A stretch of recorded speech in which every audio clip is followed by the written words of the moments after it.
Hello, everyone. This is Mr. Nobody, coming to you with some thoughts that I had because of the recent assassination of Charlie Kirk. I know a lot of people are giving their thoughts on this. A ton of people have different things to say on that.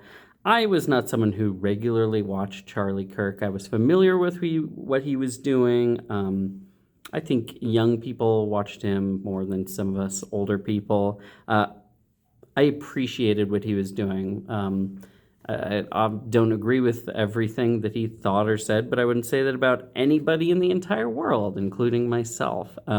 What I would say is that I really appreciated the spirit of what he was trying to do, because as someone who spent a lot of time studying philosophy and who loves Socrates especially, I love the fact that he was trying to bring open discussion with ordinary people, not just professors, but just going onto campuses and say, ordinary people, let's talk, let's hear your objections, let's discuss things, let's wrestle these things out. That is what the Socratic method is all about. It is about open, ordinary discussion between people. It is about arguing about things, but it is saying it's okay to do that, and nobody needs to be condemned for death over that. And the reason that we approach Socratic discussion in that way is because of Socrates. For those of you who don't know, Socrates was the father of philosophy. He lived in Athens. At the time, there was no such thing as universities to visit, because it was his own students who would invent universities as a result of what happened. Socrates would go to places of power where he particularly thought he could find people who thought they were experts on things. And all he would do is he would question them. He would ask them, he would say, I have heard you are wise about this. Tell me the truth about things. Explain to me, teach me. But he would keep questioning them. He was a very witty questioner. And often what would usually happen is the person who would question would end up very confused and would be unclear about what they themselves believed and would go away feeling somewhat embarrassed. Socrates really attracted the attention of the youth of Athens. They liked hearing these discussions. They liked hearing him go and challenge ideas and discuss them openly in a way that they just weren't used to having. And so they loved to follow him around. They loved to listen to him. Unfortunately, after Socrates had visited enough people and enough these places, they decided they needed to get rid of him, that he was a problem. And they brought a couple of different accusations against him. There was some accusations of a religious nature, that he was committing certain types of heresy and was playing with suggesting there were other gods than the gods of the Greeks. But the main charge that was leveled against him was corrupting the youth of Athens. And he was put on trial for this. He spoke in his defense. Plato wrote it down. In fact, you can hear what happened before his trial, what happened during his trial, as well as two discussions right up to the moment of his death.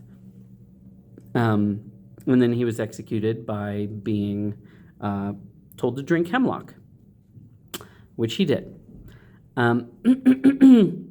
What I want to do is, I was reflecting on this. I was reflecting on Socrates, who you could say was maybe the first person in history killed over free speech. Well, I mean, like, overtly, right? Like, that is very much what he was arguing for, was the right to question and discuss. And he didn't want something other than just to talk. And he was executed just for that. But he has a final speech where they've gone back and forth, they've heard the arguments, they have condemned him. And then he's allowed to suggest a punishment. He's a little jokey with his suggestion. He suggests, because he still doesn't think he's done anything wrong, that they should give him a stipend to keep doing what he's doing for the rest of his life at the state's expense. And they come back with the suggestion, how about we execute you instead? So he gives a final speech. And after Charlie Kirk was assassinated, Charlie Kirk was very much inspired by Socrates himself. What he was doing is what Socrates gave us. He was continuing the legacy of Socrates, and in particular, he was attempting to continue it and have it be inspiring in the places that came into existence because of what Socrates did. Socrates died to give us free discussion and basically the university. And now we see, okay, these are becoming like the old places of Athens, where there was no free discussion. And Charlie Kirk is trying to be a modern-day gadfly, someone who annoys those in positions of authority and says, hey, I'm going to pester you with questions. So I just want to read to you from my old copy, my old Penguin Classics of The Last Days of Socrates, which is one of my favorites, after they have decided on the death penalty. I'm just going to read you some selections from this. This is his response, his final speech. No doubt you think, gentlemen, that I have been condemned for lack of the arguments which I could have used if I had thought it right to leave nothing said or undone to secure my acquittal. But that's very far from the truth.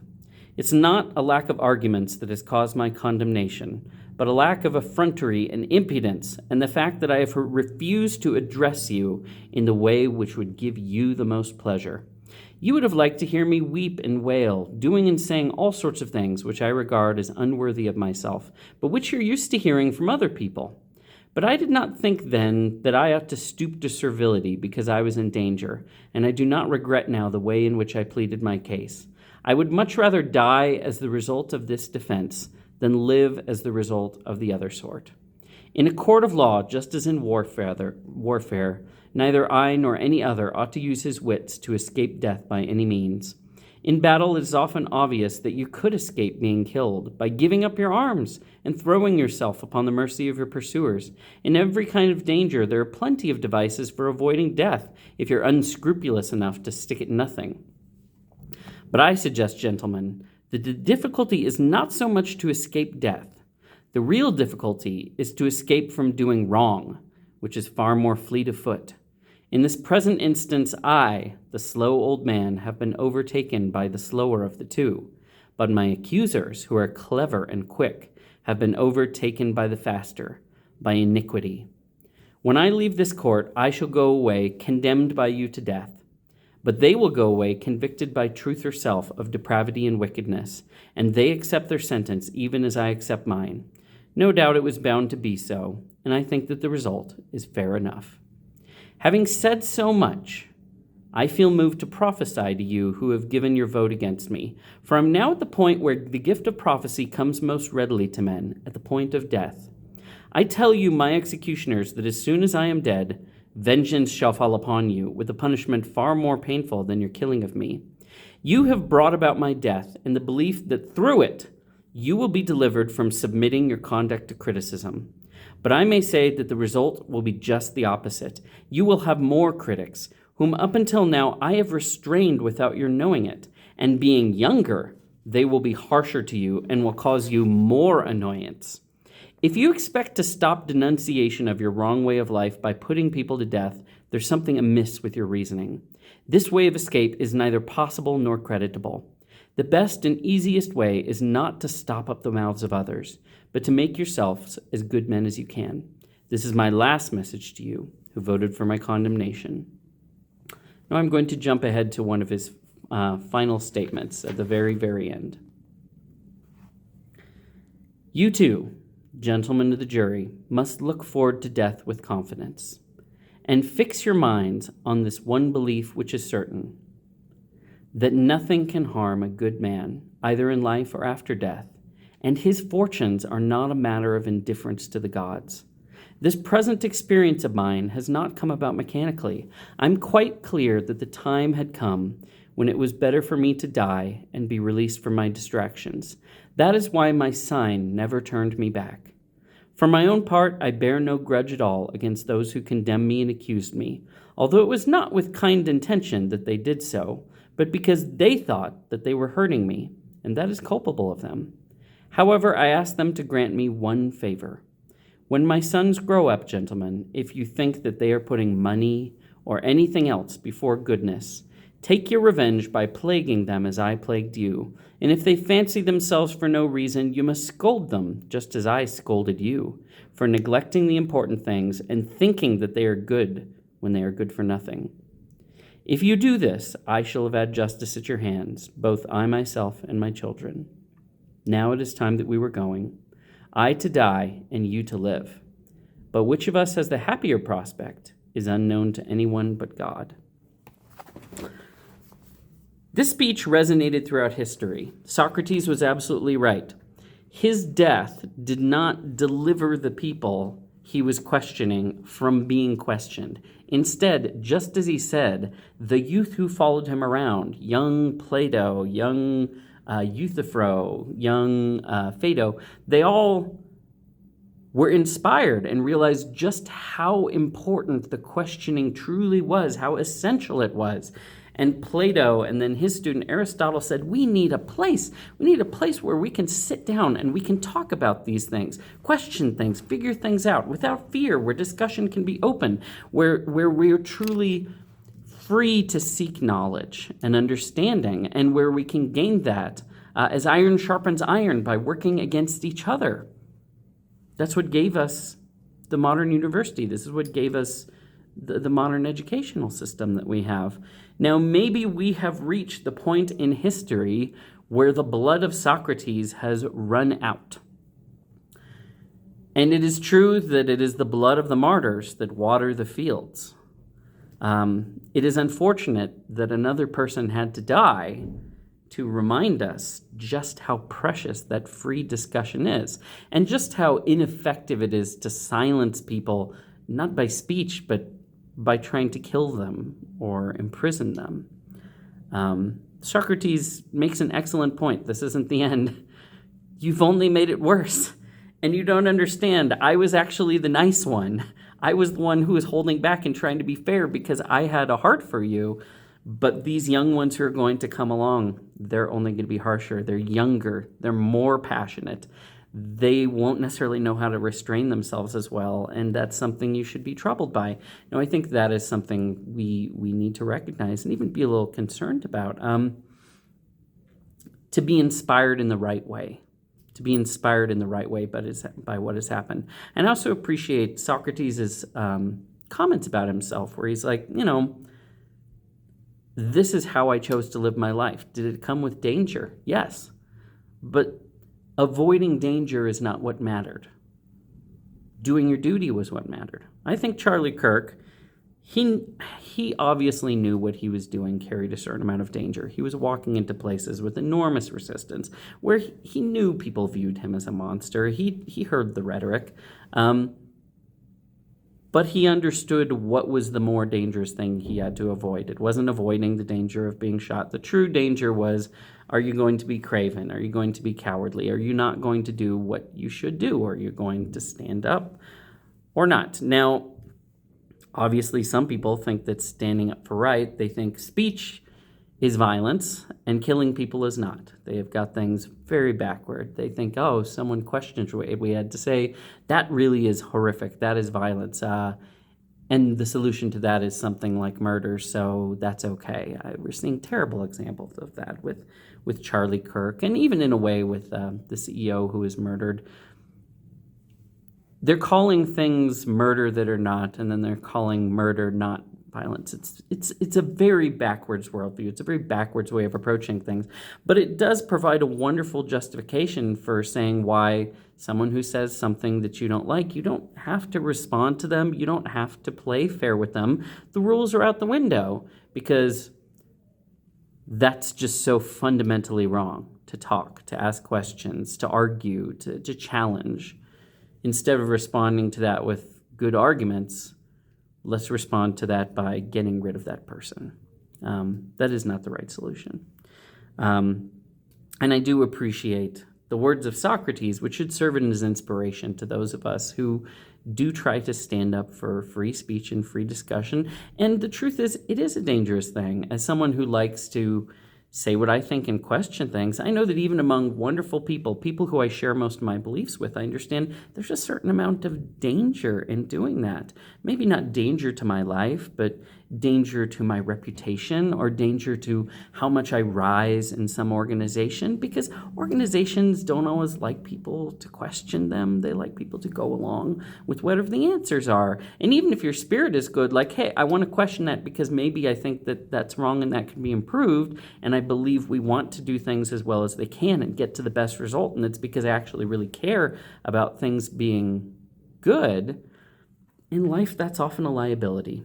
among everyone, among all political parties, all types of people, it's often a liability to be the sort of person who does question things. And you can question things in a very bad spirit.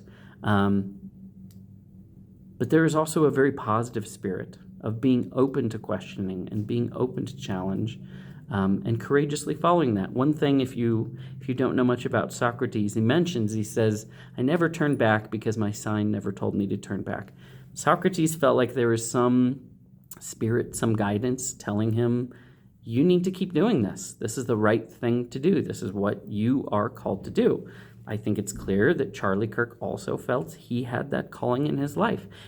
Did he make a mistake in what he did? It led to his death. I think Socrates would say, no, your sign, the mission that was given to you, was to do this, and you never turned your back on that.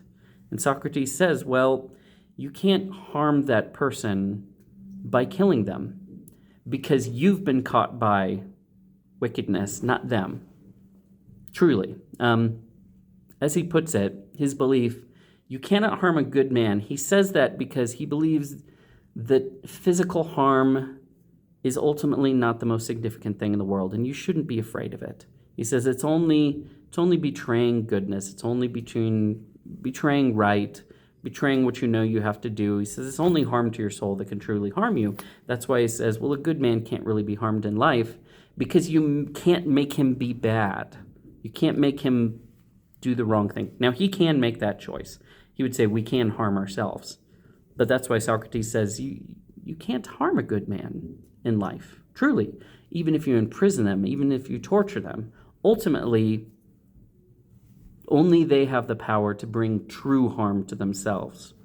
And then I also like his comment that the deeds of those who are seeking goodness are not of no significance to the gods.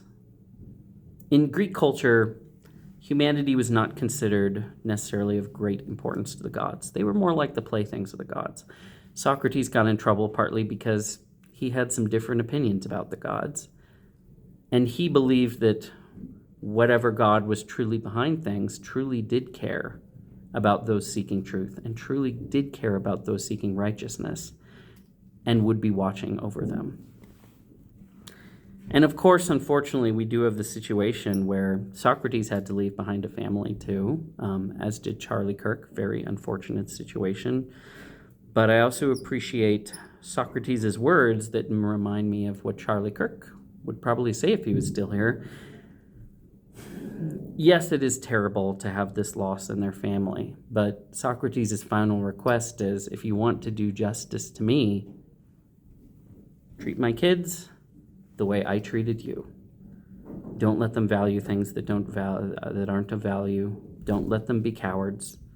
Help them live the lives that I want them to live and that would have made me proud of them. And I think that's his message to all the youth of America, if you're someone who did appreciate Charlie Kirk and what he had to say, which is, don't stop letting yourself be questioned. Try to live the kind of life that Charlie would have wanted you to live. Don't become the sort of person he himself was criticizing as a result of this. Instead, become more like him. Socrates' death did not cause Plato or Aristotle to seek to overthrow the system. That was actually their original temptation, the temptation of all of Socrates' followers, and they talk about it in the Phaedo as he's waiting for his execution and they're bringing in the medicine. They all want to overthrow the system and pervert it in some way. They want to even just save him. They want to take him and have him escape to some other country where he can live in safety away from Athens. And Socrates won't let them do that because he says, you're missing the point. The point was not just to preserve my life. That can be lost. Inevitably, it will be lost. We spend our lives. Socrates got to spend his life in a way that had a lasting impact on the world. Charlie also got to spend his life in a way that had a lasting impact on the world. The person who killed them, in their own way, has spent their life trying to have an impact on the world. And it is a powerful impact. The most important lesson that Socrates left his followers with was, Don't become something I wouldn't be proud of just to save me or to honor my memory. Honor my memory by becoming the sort of person I wanted you to be, by carrying on the work that I was engaged in. Continue with it. Hold yourself up. My death is not meant to inspire you to stop being that way. It should inspire you to show you just how precious and valuable it is, that it is worth your life to maintain this kind of free and open discussion.